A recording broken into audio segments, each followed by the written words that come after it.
Hello and welcome to the Title I Part A Basics Training for New Program Coordinators. My name is Erin Sudduth and I'm the Branch Manager for the Title I Part A Support and Improvement Branch at the Kentucky Department of Education. This training will include a discussion of the purpose of Title I, allocations, applying for funds, fiscal responsibilities, program requirements, and monitoring. We also have a lot of resources available for coordinators on our Title I Part A Documents and Resources webpage. There you'll find links to guidance documents, newsletters, webinars, and more. Remember to reach out to your district's Title I consultant with questions. Program purpose. What is Title I Part A? Title I Part A is designed for improving basic programs, and it's one of the largest federal programs supporting elementary and secondary education. These supplemental resources help ensure that all children have a fair, equal, and significant opportunity to obtain a high-quality education, that support and resources are provided to achieve proficiency on challenging state academic achievement standards and assessments, and that resources are targeted to districts and schools in the greatest need. Title I Part A is meant to be a school-based program, meaning the majority of Title I funds are intended to go to the Title I served schools. And this is so that schools can make decisions about what services will most influence student outcomes. Consultation between the district and its schools is required during the development of the GMAP application and the implementation and evaluation of the program. As a Title I coordinator, you'll have a lot of roles and responsibilities related to the oversight of the entire Title I program. This includes ongoing consultation with public and private or home schools, program implementation management and evaluation at the district level, as well as at the public schools and private or home schools, compliance with federal statutes and regulations such as allowability of costs, parent and family engagement, stakeholder collaboration, etc., as well as internal collaboration with individuals such as the district finance officer and finance staff, homeless coordinator, principals, superintendent, etc. So take a moment to stop and think. As a Title I coordinator, who do you collaborate with? How often are you collaborating with them? What kind of topics are being addressed? And what are the methods for collaboration? There may be committees or councils formed, or they may just be regular meetings. In the event that your district is monitored by KDE, one of the things we'd be looking for is regular collaboration with various stakeholders during the development of the Title I plan, as well as throughout the year as a means of monitoring program effectiveness. It's always a good idea to document these meetings with a brief summary or meeting minutes detailing who was present and what was discussed. Allocations. You'll see the phrase formula children a lot when learning about Title I Part A allocations. There are some misconceptions about what formula children are, so we're going to address those before discussing the actual allocation. Estimates of the number and percentage of formula children in each district are used by the U.S. Department of Education in determining Title I Part A allocations. It's important to remember, these estimates are not representative of real children. They are based on information provided by the U.S. Census Bureau. They don't reflect your district's enrollment numbers or your district's free and reduced lunch numbers. Enrollment numbers and low-income numbers, such as free and reduced price lunch, are used in district applications as a means of ranking schools based on low-income percentage, as well as determining the size of an individual school's allocation, but they are not used in determining the overall amount of the award. This can cause some confusion when our hold harmless amounts and our allocation amounts are released each year. We have several different definitions for groups of formula children. The first is children ages 5 to 17 residing in the geographic boundaries of the school district from families below the poverty level identified by census data compiled by the U.S. Department of Commerce. This represents the greatest portion of formula children.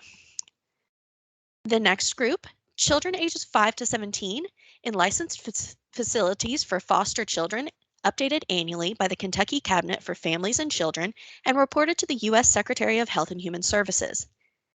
This includes children living in foster care for at least 30 consecutive days, at least one day of which was in the month of October. And lastly, children ages 5 through 17 in local institutions for neglected children reported annually by the KDE to the U.S. Department of Education. This includes the number of children who resided in an institution for neglected children for at least 30 consecutive days, at least one day of which was in the month of October. Title I Part A allocations consist of 4 different grants, each with separate eligibility criteria. And remember, a formula child is one between the ages of 5 and 17 living in poverty. Basic grants. The number of formula children must be at least 10 and more than 2% of the total number of children aged 5 through 17. Concentration grants. The number of formula children within the district must exceed either 6,500 or 15% of the total number of children aged 5 through 17. To qualify for this funding source, an LEA must meet the eligibility criteria in the current year or have met the criteria at least once in the 4 years prior to the current year.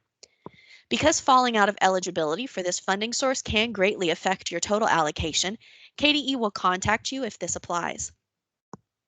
Targeted grants. The number of formula children must be at least 10 and at least 5% of the total number of children aged 5 through 17. And education finance incentive grants. The number of formula children must be at least 10 and at least 5% of the total number of children aged 5 through 17.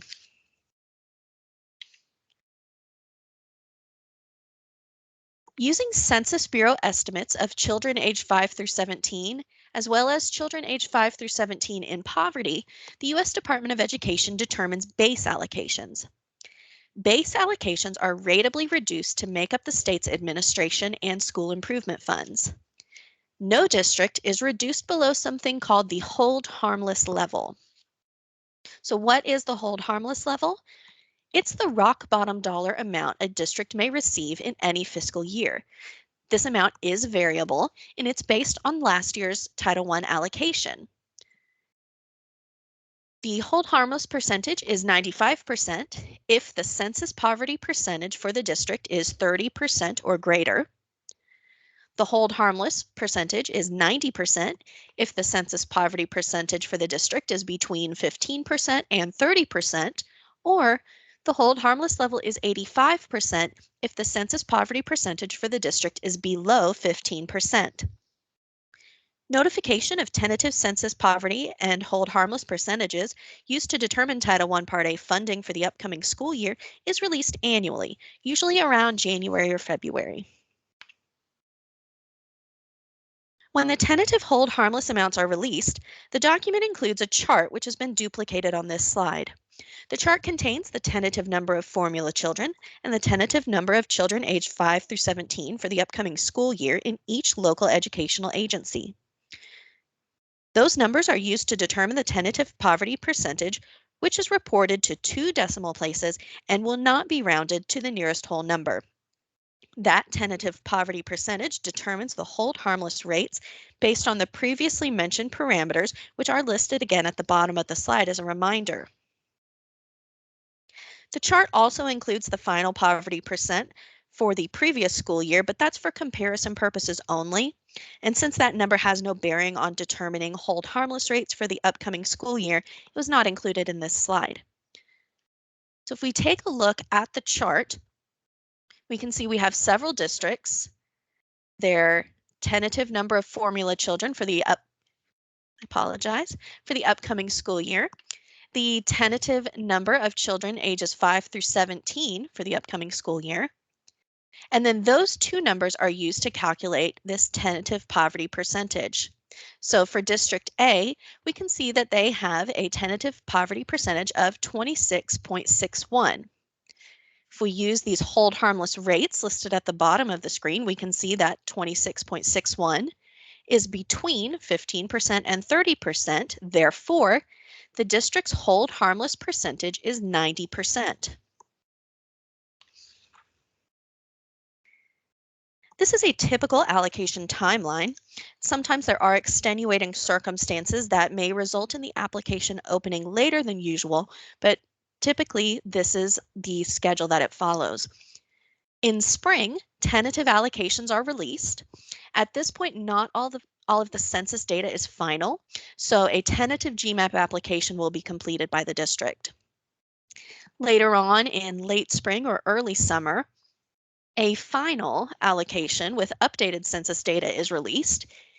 KDE will calculate allocations, but does not release this to districts at this point unless there are major changes. And finally, in the first part of October, the real final is released. KDE will calculate and issue this final amount to districts, and districts will need to go in and make revisions to their GMAP applications. So let's take a moment to stop and think. A district's current allocation is $1 million. It qualifies for all the funding sources for the Title I allocation. KDE issues tentative census numbers the following winter, which states the district's poverty percentage is 31%. So what will the district's hold harmless percentage and rock bottom allocation amount be for the next year? And how could the district use this information? So we can see based on our hold harmless rates, remember the district's poverty percentage was 31%, meaning it's greater than 30. Therefore, their hold harmless percentage is 95%. In order to calculate next year's rock bottom allocation amount, they'll take their previous year's allocation of $1 million, multiply it by their hold harmless percentage of 95%, and get $950,000. This is the minimum amount of funds that they'll receive in the upcoming year's allocation. How would you use this information in your district? You could use the hold harmless amount to start outlining a basic Title I plan and budget for the upcoming year, and then make adjustments when the final allocations are released. Applying for funds. The Grant Management Application and Planning System, or GMAP, is the system where the Title I Part A application is housed, part of the consolidated application. LEAs apply for Title I Part A, Title I Part D, Title II Part A, Title III English Learners, Title III Immigrants, Title IV Part A, and Title V Rural and Low Income in a consolidated application. CTE and IDEA are separate applications within the GMAP system. Access to GMAP is granted by the individual in the district assigned the User Access Administrator role. We have a series of GMAP training videos available on the Title I Part A Documents and Resources webpage. These videos will walk you through the completion of each page within the Title I Part A portion of the consolidated application. District set-asides are funds that are reserved at the district level. In some cases, districts are required to reserve funds for certain activities under Title I Part A, while in other cases, those reservations are discretionary. Remember, Title I Part A is intended to be a school-based grant, and KDE cautions against reserving large amounts of funds at the district level. As I just mentioned, there are several mandatory set-asides. The first is homeless. This amount must be enough to provide comparable supplemental services to homeless students in both Title I and non-Title I schools. Neglected institutions. This amount must be enough to provide comparable services to those students in local neglected facilities if the district serves a facility. And parent and family engagement. For districts with allocations of at least $500,000, they must set aside at least 1% of the allocation for the purpose of parent and family engagement. And this includes funds that have been transferred from another program into Title I Part A.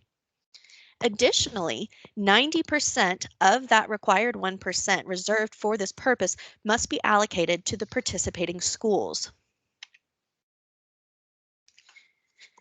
Stop and think. How do you use the homeless set-aside to provide supplemental services to homeless students? And who do you collaborate with to ensure the set-aside is spent in the fiscal year for which it is reserved? There's a resource linked at the bottom of the page from the National Center for Homeless Education. Provides great information regarding the homeless set-aside. You can also check the Help for Current page in the GMAP application. So to answer those questions, funds reserved for homeless students may be used for services that help homeless students succeed in their overall school experience.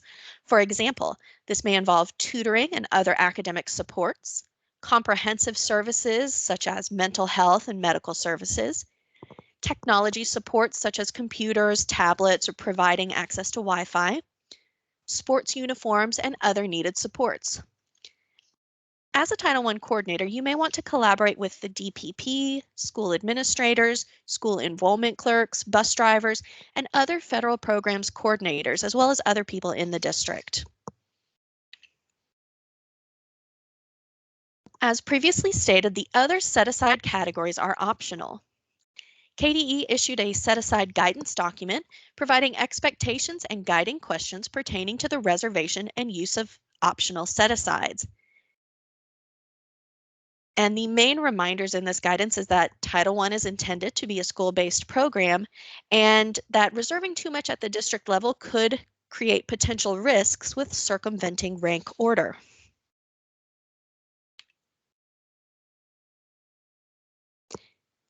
LEAs have the discretion to choose which poverty factors are used to rank and serve schools and distribute funds. These poverty factors include free and reduced lunch, free meals, the Temporary Assistance for Needy Families, or TANF, Medicaid, U.S. Census data, and the Community Eligibility Provision, or CEP program. You must use the same poverty factor for all schools within the district. Now, there is an exception for districts participating in CEP. Districts are not required to use a particular poverty factor, nor are they required to use the same poverty factor each year. Districts have the flexibility to select the factor that works best for them. As a new coordinator, it might be beneficial to examine multiple poverty factors just to see how they compare. Districts participating in CEP who choose to use more than one poverty factor must use comparable poverty factors. And this information is discussed more in depth in the school program description page video within our GMAP training video series. Attendance area or school enrollment is used to determine rank order. Schools must be served, by which we mean receive Title I funds, in rank order by their poverty percentage. Schools with a higher poverty rate must be served with an equal or greater per pupil allocation, or PPA. All schools above 75% must be served first in rank order. Now, below 75%, LEAs may serve in rank order within a grade span. This is called grade span grouping. An LEA may choose to serve elementary schools at a higher amount than secondary schools. These are called the methods of qualification. The 35% rule means that any school at or above 35% poverty is eligible to receive a Title I Part A allocation. The district poverty average means that any school at or above the district's poverty average is eligible to receive a Title I Part A allocation. And the grade span poverty average means that any school at or above the grade span's poverty average is eligible to receive a Title I Part A allocation. And remember, we do have a GMAP training video series that provides in-depth explanations for each page within the application. This is a screenshot of the school eligibility page within the GMAP application. The district has entered the enrollment data and low income data for each A1 school, and then GMAP has calculated the low income percentage. These percentages determine the rank order. As you can see, 2 schools are above 75%, which means they must receive services before any other schools do. Next, we'll review each method of qualification again and how that method of qualification would impact which schools on this screen would be eligible for services. Using the 35% rule, the district would start at the top of the list and serve schools in descending order. The district poverty average, remember this means that any school at or above the district's poverty level is eligible to receive a Title I Part A allocation. GMAP will calculate this district poverty average for you at the bottom of the page. So for this district, it is 64.54, and that means only the schools included in this red box are eligible to receive services. All of these schools outside of the red box have poverty percentages that are below 64.54. If grade span poverty average is selected, you'll calculate the poverty average for each grade span. The poverty average for the P through 6 grade span is 65.86 for this district, meaning only these top 3 schools would be eligible to receive services. The grade span poverty average is not calculated automatically by GMAP. I've calculated that average on my own for the video. If you use this method, there is a place for you to list those grade span poverty averages after you calculate them. And again, remember that would be included in our GMAP training video series. There's a special rule.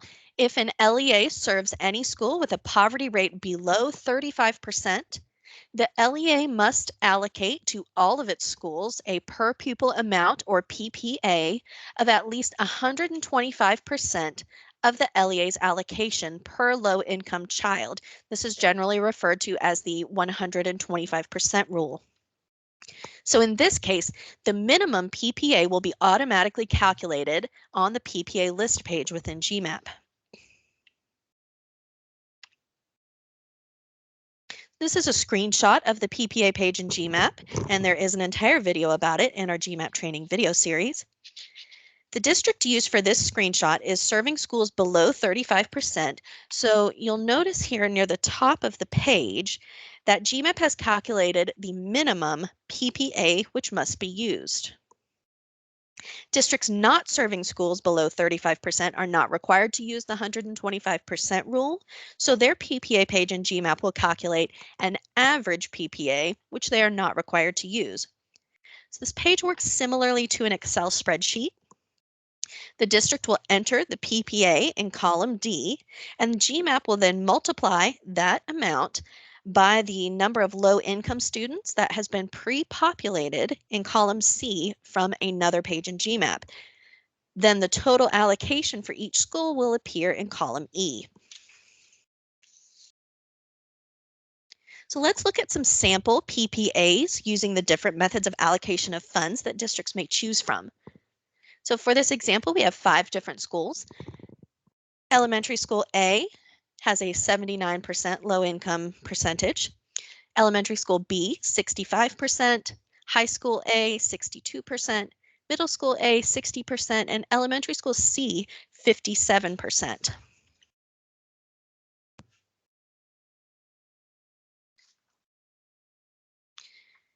One option for allocating funds is grade span ranking. This method may be used, for example, if a middle or high school falls in the middle of the ranking, but the district wants to serve only the elementary schools. So the district can use grade span grouping to serve those elementary schools in rank order.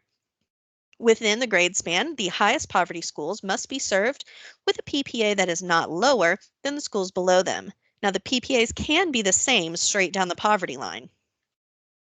So if we take a look at this example, we'll see that high school A and middle school A have been skipped because they're outside of the elementary school grade span. Within the elementary school grade span, the schools with the higher percentages have a higher PPA than the school with the lower poverty percentage. If the district is using the district-wide rank option, the schools are ranked by the district as a whole, straight down the poverty line from highest to lowest. The highest poverty schools that are served must receive a PPA that is not lower than the schools below them. And again, those PPAs can be the same straight down the poverty line. So in this example, you can see that the PPAs decrease in line with the decrease in the school's poverty percentages.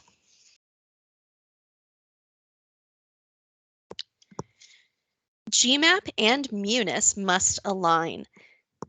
Pre-planning and collaboration with the finance department up front reduces the burden on districts. And some statute and regulation references that support this. Grantees must follow their approved application. So only the things that are in your application should be in your budget because those are the things that have been approved. This also ensures that funds are spent on allowable, again, approved activities. It ensures that rank and serve rules are followed, and it helps ensure compliance with all other requirements. Now, districts don't need to update GMAP after each expenditure, but rather develop a process in which GMAP and MUNIS are regularly compared and updated as needed. Application revisions may be made at any point during the year through the GMAP system. An application revision would be required if funds are reallocated, if a district moves Title I Part A funds, which causes a change in the amount of district set-asides, a district moves Title I Part A funds, which causes a change in the amount of a school's allocation, a district makes significant changes in the types of Title I Part A activities it will carry out. For example, if a district was originally approved to carry out professional learning activities, but they decide they're going to change that to parent and family engagement activities, they would need to update their application. And when there's misalignment between GMAP and MUNIS, it's highly recommended that districts develop a process to regularly align GMAP and MUNIS. And again, this just ensures that funds are being spent in accordance with the district's approved application. When KDE monitors a district, consultants will compare the object codes and budgeted amounts on the GMAP budget with the object codes, budgeted, and spent amounts in MUNIS. District fiscal responsibilities. Title I has a 15% carryover limitation that states districts can carry over no more than 15% of a fiscal year's allocation into the next, as stated in the Every Student Succeeds Act, or ESSA, Section 1127A. So districts have an initial period of 15 months to meet that limitation, to have spent at least 85% of their allocation. So for the 2021-22 school year, this period is from July 1st, 2021 to September 30th, 2022. Districts may request a carryover waiver once every 3 years.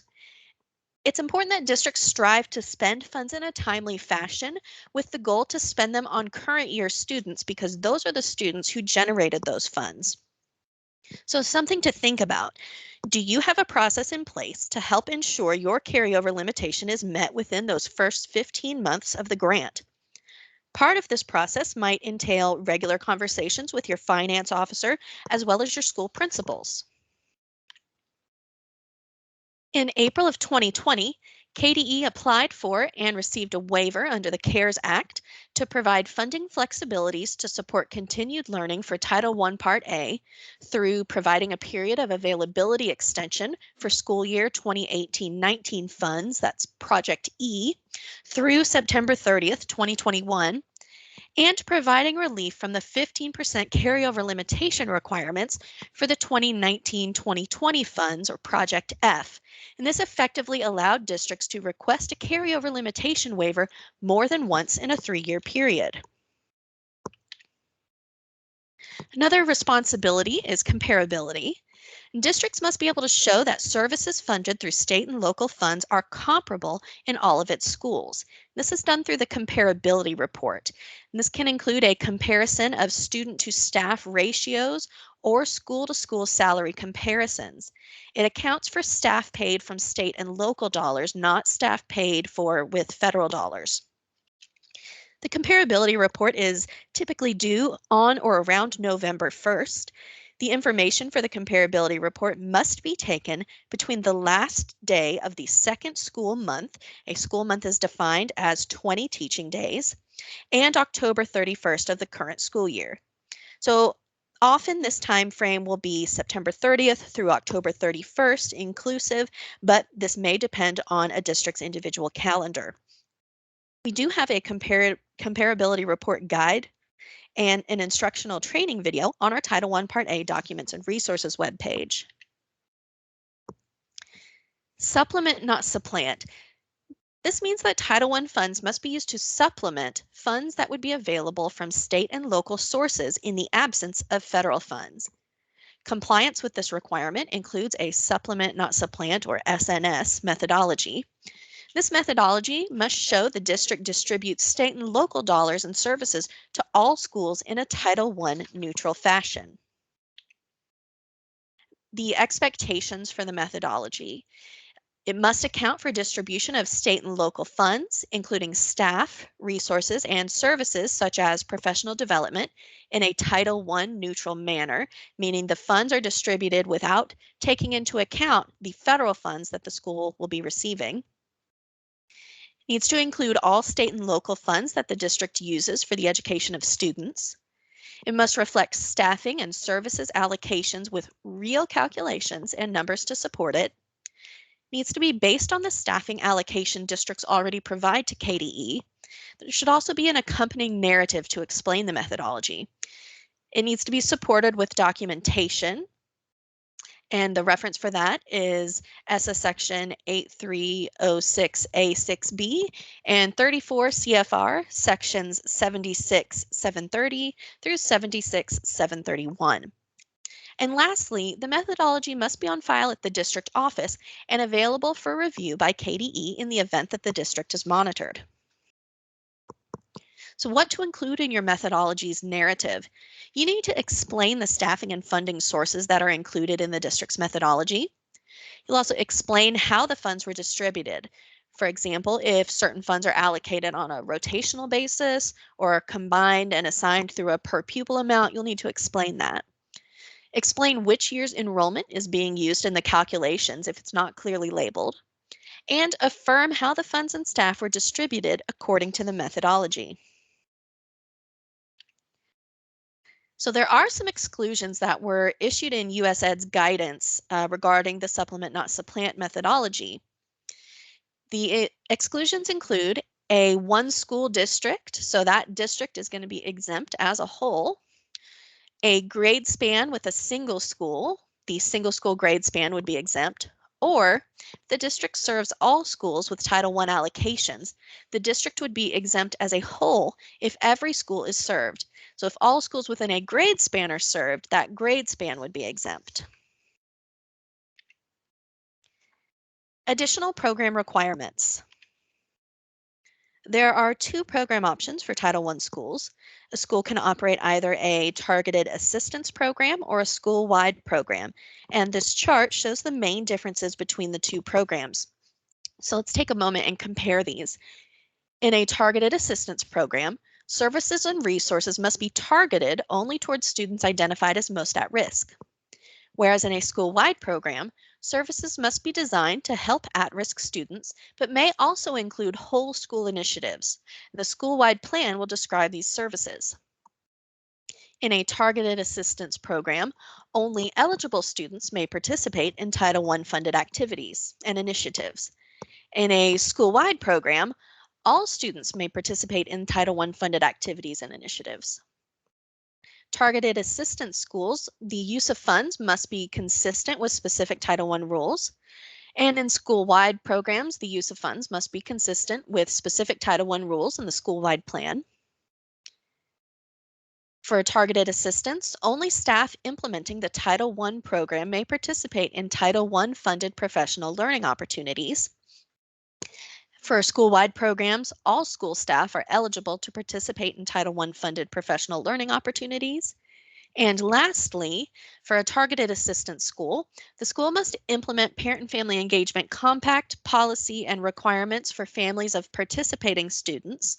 And in a school-wide program, the school must implement the parent and family engagement compact, policy, and requirements for all families. Moving on to parent and family engagement. School and district parent and family engagement activities fall into two general categories. The first is providing notice and information regarding the education of their children. This includes the right to participate, request teacher qualifications, a 4-week notice, etc., and implementing activities that engage parents and families in the school community and with their children's education. All districts and schools that accept funds have required activities that must be conducted with parents. For example, parents and families must be consulted on the use of parent and family engagement funds, be involved in the development of the Title I program, be involved in the Title I program evaluation at the school level, be involved in the development of the district and school level policies and the school compacts. So parent and family engagement requirements must be met by all districts, and that includes districts not required to reserve funds for the purpose of parent and family engagement. Title I Part A has its own equitable services requirements for providing services to private schools. Other programs' equitable services requirements are covered in Title VIII of the Every Student Succeeds Act. Now, why are there different requirements? Well, for Title I Part A, districts are required by statute to provide equitable services to students, parents, and teachers of participating students in private schools within and outside the district's boundaries. For other programs, they're required to provide services to private schools that are within their boundaries only.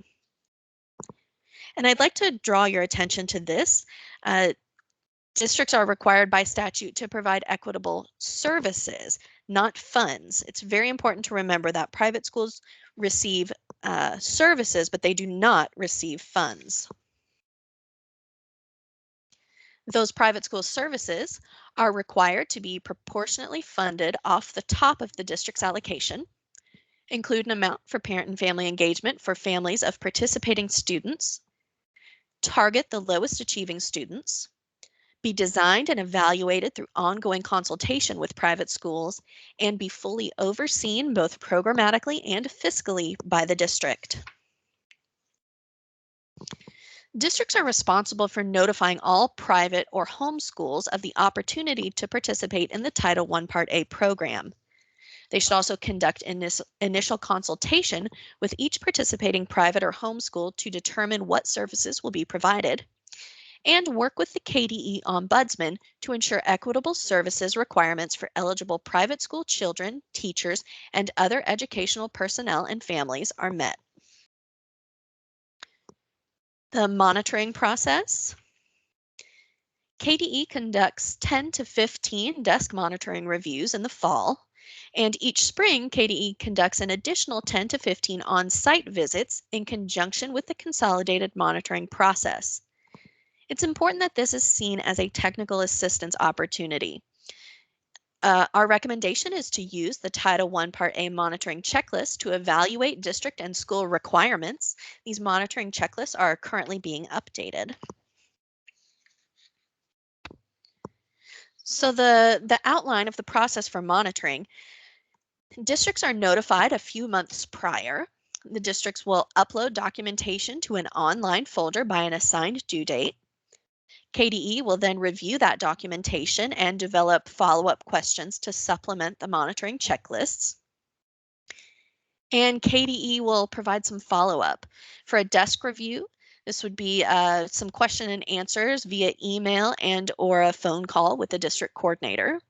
For on-site monitoring, this will include interviews with the coordinator, finance officer, homeless coordinator, representatives from neglected facilities, principals of Title I served schools, and some potential follow-up via email and phone after the visit as well.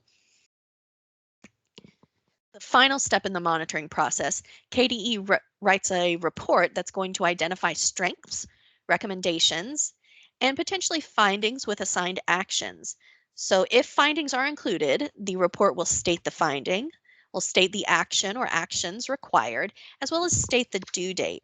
And if your district is monitored and has findings, the Title I lead for the monitoring visit will help you and along the way of meeting those findings and addressing them. Each district has a KDE consultant assigned to provide technical assistance surrounding Title I Part A. A list of consultants and their assigned districts is available on the Title I Part A page. I'm also available to provide support, as is our Assistant Director, David Melanti. And the phone number listed on the page is the main phone number for our office, where you can reach any Title I consultant. That's 502-564-3791. And thank you for watching this training video.